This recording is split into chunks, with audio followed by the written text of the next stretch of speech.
Good morning, students. Hope all are fine. And I hope that you have done the previous lessons review questions. If any doubts, please you can feel free to ask anytime.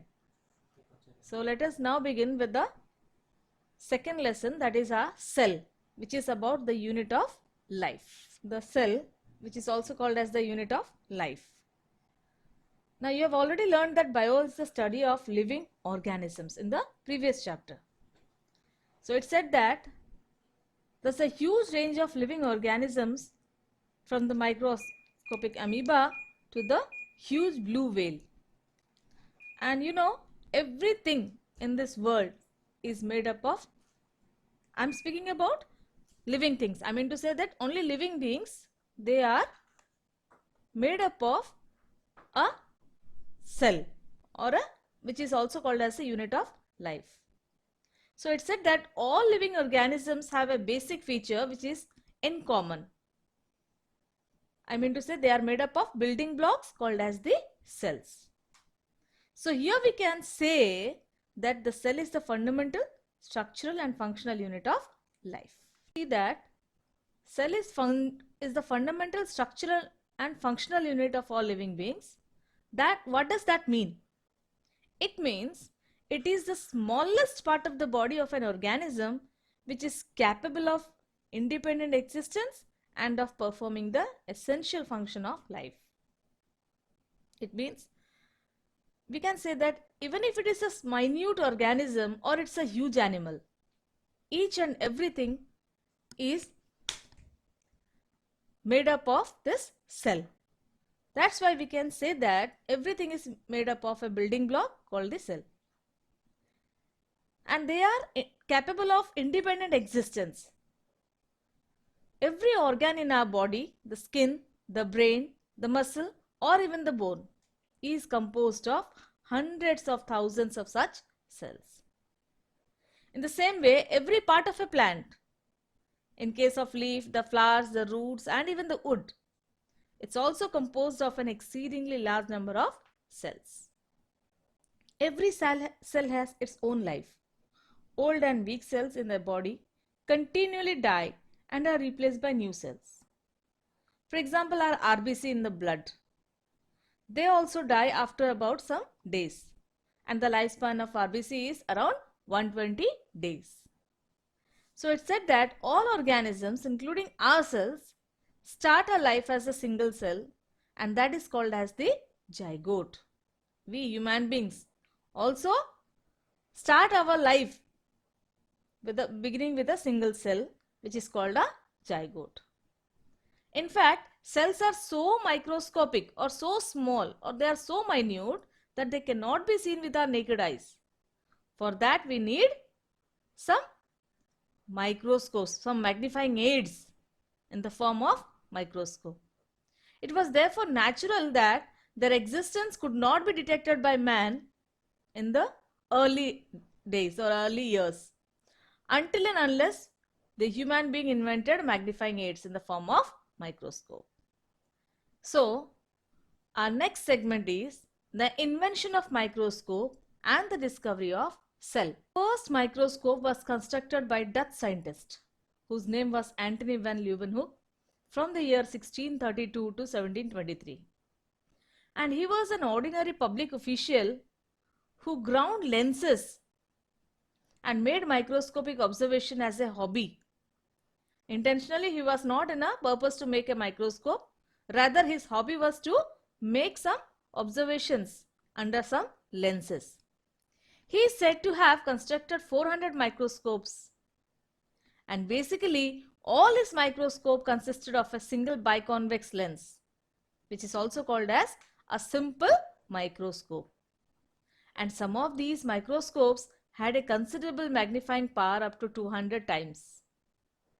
So one of the Leeuwenhoek's microscope is shown in figure 2.1 of your page 7 in your textbook. In this microscope, the eye was applied close to the lens on one side and the object was mounted on the needle like screw point on the opposite side of the lens. Now Robert Hooke from the year 1635 to 1703 is an English scientist who developed a microscope by using two lenses for achieving greater magnification. So such microscopes were later known as compound microscopes. In Hooke's microscope, shown in figure 2.2 of page 8 in your textbook, the object to be seen was placed on the stage below and light from an oil flame was thrown on it by means of a concave mirror. So he examined a thin slice of cork under his microscope and observed that it was made up of tiny box-like compartments piled one upon the other. So this reminded him of the rooms or the cells of monks in a monastery. And so he said that the cork was made up of cells. And the cells which Hooke saw were all dead cells, and they had only the empty boxes or the walls. Could you understand why these are called the cells? He called these cells unless he saw the cork under a microscope. He saw empty holes or empty rooms. If you have visited a monastery, you might have seen the monks staying inside the cave-like structures, or they are called the cells. So this cork also seems to be same. So he named it as a cell. No doubt it was a dead cell, and so it was empty boxes. So the ordinary compound microscope of today is greatly improved design of the original Hooke's microscope. The invention of the electron microscope added further to the unknown facts about cells. It can give a magnification to over 2 lakhs times as against the ordinary compound microscope, which magnifies an object up to a maximum of about 2000 times. The ordinary compound microscope uses light, which is bent by glass lenses to magnify the image, while the electron microscope uses beams of electrons which are bent by magnets. Our next topic is cell theory. What is this cell theory and who propounded it? In the year 1838, a German botanist whose name is Matthias Lydon, he announced that every plant is made up of a large number of cells after the invention of microscope. He said that each of these cells performed various life processes. So the same thing a year later, another German zoologist whose name was Theodor Swan made similar discoveries in animals too. He declared that all the animals and the plants are composed of cells, and which serves as the unit of structure and function. So this is in short called as the cell theory, and it has been proposed by Swan and Lydon because both of them has given the perfect proof to show that everything is made up of cell. Now another man whose name was Rudolf Virchow in 1858 made an addition to the cell theory by saying that all cells arise from a pre-existing cell. So according to these three scientists, the cell theory states that a cell is the smallest unit of structure of all living things. A cell is the unit of function of all living things. And lastly, all cells arise from a pre-existing cell. Theory means, for example, take a plant such as mango and an animal such as a frog. So how will we observe? See, the first function was asked about the structure. So why it is called as a structural unit?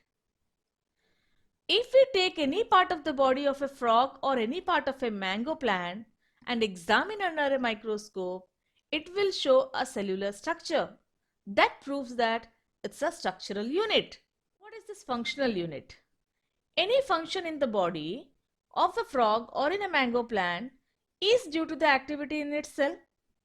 So for example, movement of a frog is due to the contraction of muscle cells, and food is digested by the enzymes which the cells of the gut secretes.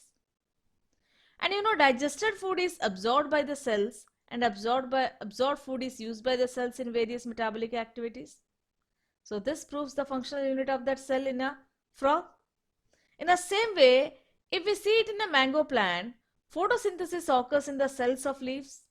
The root cells absorb water from the soil, and so on. Third point is, cells die and are replaced. As I have already given you the example of an RBC, it dies after 120 days. The same way, the body of the frog or of the mango tree is also composed of millions and millions of cells. So what happens? Many of these cells continuously die and they are replaced by new cells. And these new cells are formed by the division of younger cells. So it's said that formation of cells from pre-existing cells is a never-ending chain. All life starts as a single cell. The life of a frog and the life of a mango tree started as a fertilized egg and as a seed, isn't it? A frog started as an egg and a mango tree started as a seed. So the egg was a single cell produced by the cells of an ovary of the mother frog, whereas the mango seed had an embryo. This also started as a single cell in the ovary of the flowers of a parent mango tree. So this proves that all life starts as a single cell. Our next topic is about cells. How numerous are they? So, larger an organism, greater the number of cells in its body. We cannot say that if an organism is bigger, that doesn't mean that the cells in that are bigger. Rather, the number of cells will be more in huge animals and the number of cells in the minute organism will be less, but not the size. So it's said that the single-celled organisms, many small plants and animals are made up of only one single cell or unicellular organisms. So example you can give of bacteria, yeast and amoeba. Then comes our few-celled organisms. Some very small plants and animals are made up of relatively very few cells. Just a few hundred or a few thousand cells.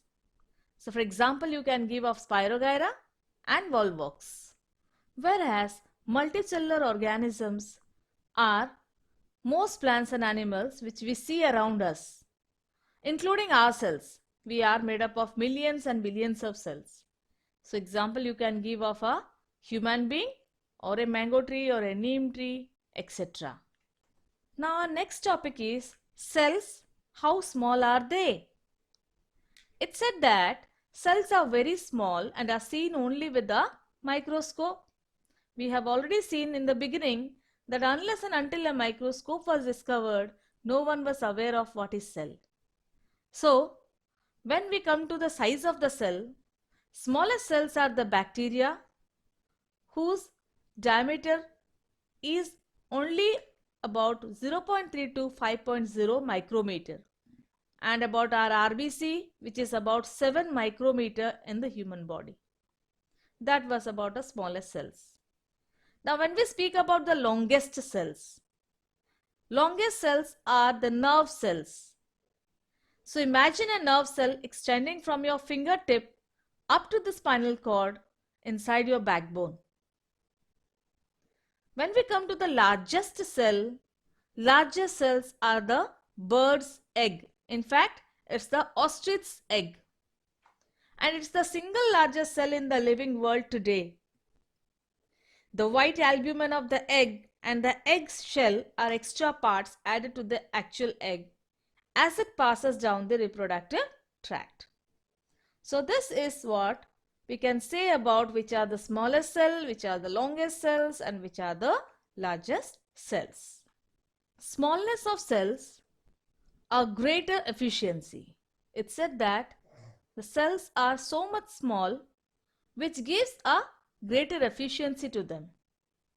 So cells generally remain small in size, and this is for two main reasons, such as Different regions of a cell can communicate with each other rapidly for the cell-to-cell function effectively. Second thing, cells have a larger surface area, which means volume ratio for greater diffusion of substance in and out of the cell. Due to this, we can say that cells are smallness of the cells gives a greater affinity or efficiency. So to understand this, second advantage about surface area or volume ratio, if we imagine a cube with each of its side measuring 2 mm, the total surface area of a cube will be 2 mm into 2 mm into 6 surfaces. That will be equal to 24 square millimeter. So suppose we cut this cube into 8 equal smaller cubes. By reducing each side by half its length, then the total surface area of these 8 smaller cubes will be 48 square kilometer, which is double that of the original larger cube. So the total volume in both the cases still remains the same. So it said that small the size of the cell presents a larger surface area and volume ratio is also more. So the larger surface area relative to volume of the cell ensures the greater diffusion of nutrients into the cell, metabolic waste from the interior to the exterior of the cell, the respiratory gases such as oxygen into the cell and carbon dioxide out of the cell, and any damage to the cell can be easily repaired. So cell shapes to suit functional requirements. That means different types of cells are having their different shapes, and their shapes are according to the function they do. So cells vary greatly in their shape, and it's completely shown in figure 2.5 on page number 10.